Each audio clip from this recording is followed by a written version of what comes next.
Give it up for John Kim, everybody. John Kim! All right.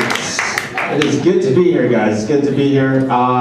It's good to be here in New York. I have a lot of family here in New York. I went to go visit my grandmother recently. She turned 91 years old, guys.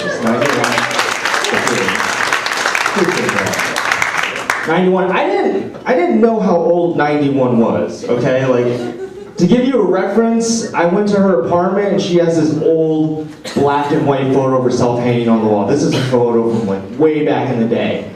And I'm looking at this photo, I'm like, damn, she's still old. Like, how is this even possible? Like, no one told me grandma was immortal.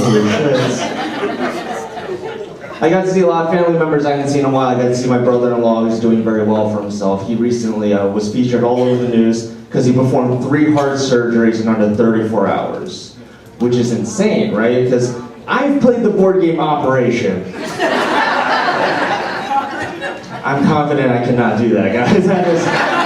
Imagine you had to play Operation for 34 hours and you weren't allowed to lose. That was his job, okay? But Seth Meyers was actually interviewing him. He was on the Seth Meyers Late Night Show, and when I told my wife that, she was like, the first thing she told me, she was like, or the first thing she asked, she was like, did they all survive?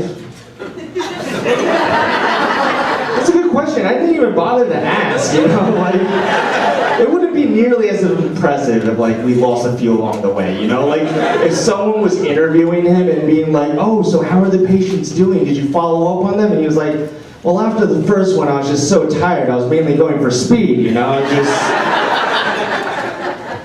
So, you know? But he's very smart. He's a very smart person, and I am not a very smart person, and that surprises a lot of people, you know? Especially people in school.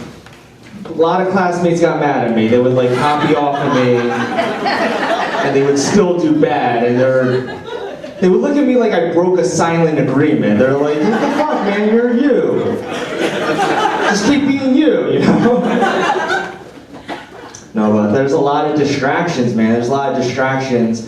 Especially in college, you know, a lot of college students, they turn 21, they want to use their IDs immediately, right? That's what I did. I went to a liquor store with a buddy of mine, wanted to use my ID, so we go there, and as we're buying alcohol, like we're buying food, beers, and a few bottles, and as we're paying for it, there's a guy next to the cashier in a hoodie. He looks at us, he goes, you guys look way too young to be buying alcohol.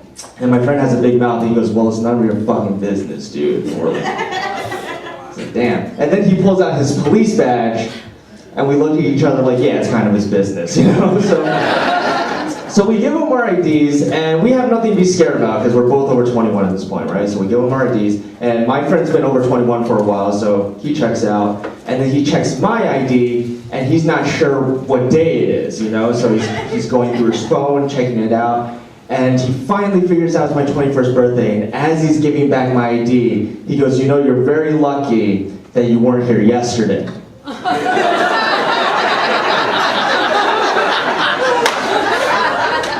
was like, I don't think you understand how luck works. This was thoroughly planned out. This was not by accident or anything. But yeah. Now I'm in a different phase of my life. I'm 29, married, and people keep asking, like, when's the first kid and stuff? And I have nieces and nephews, which is great because they're like my practice kids, you know what I mean? I'll give you an example. I was exiting a restaurant, and we're walking to the car, and as we're walking to the car, the 5-year-old, he's like, oh, do Superman, right? Superman's when I just take him by the arm and I swing him up and down. And then he decides to give himself like an extra running jump that I wasn't prepared for. So he just kind of leaves my hand, you know? He just kind of flies away. I'm so glad nobody saw it, because it looked like I just threw a child on the pavement, you know? So he bounces off the floor. I'm like, thank God I have this practice kid, because this would be fucked up. This is my own thing. I'm just going to end with this, guys. You guys have been awesome. I really appreciate it. Thank you. I'm going to tell you about the worst heckler that I had. The worst heckler, before I could even get on stage, she's sitting on the front row. She goes, oh, you know his daddy probably helped build the Great Wall of China, right?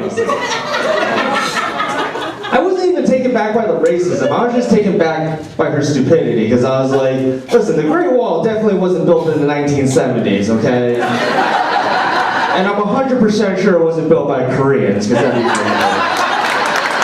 Hey guys, that's my time. Thank you so much. Give it up for the whole time, guys.